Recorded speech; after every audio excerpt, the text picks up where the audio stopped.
Fungsi manajemen SDM. Yang pertama ada perencanaan atau planning. Adalah proses penentuan tujuan dan merencanakan tenaga kerja agar bekerja secara efektif dan efisien. Perencanaan juga mencakup menganalisis jabatan dalam organisasi seperti menentukan tugas, tujuan, keahlian hingga kemampuan yang dibutuhkan. Selanjutnya, pengorganisasian atau organizing merupakan kegiatan untuk mengorganisasi semua karyawan yang ada di perusahaan maupun organisasi. Misalnya dengan menetapkan pekerjaan yang harus dilakukan, membagi tugas kepada karyawan, delegasi wewenang, hingga integrasi dan koordinasi dalam bagian organisasi. Selanjutnya yaitu pengarahan atau directing, merupakan kegiatan untuk mengarahkan karyawan. Semua karyawan nantinya akan diarahkan agar bisa bekerja sama secara efektif dan efisien.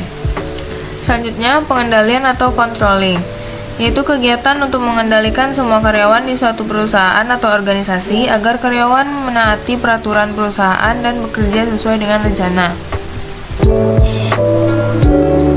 Selanjutnya, pengadaan tenaga kerja atau procurement, merupakan kegiatan menarikan, seleksi, penempatan, orientasi, dan induksi untuk mendapatkan karyawan.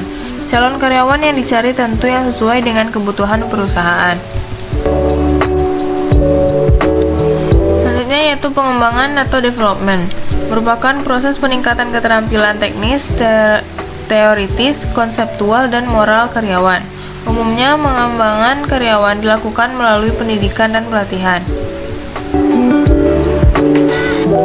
Selanjutnya yaitu kompensasi atau compensation, merupakan pemberian balas jasa langsung dan tidak langsung uang atau barang kepada karyawan.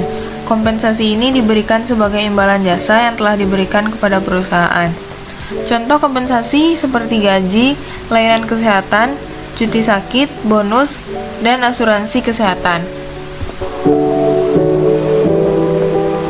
Selanjutnya pengintegrasian atau integration, merupakan kegiatan untuk menyatukan kepentingan perusahaan dengan kebutuhan karyawan.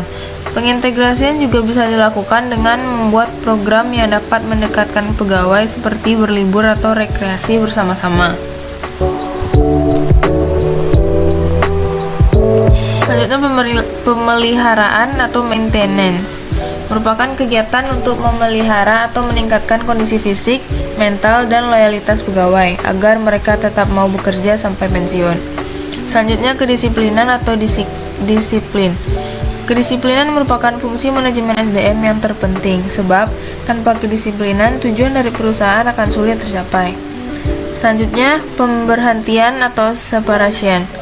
Pemberhentian ini disebabkan oleh banyak hal seperti keinginan karyawan, keinginan perusahaan, kontrak kerja yang berakhir, pensiun, dan lainnya.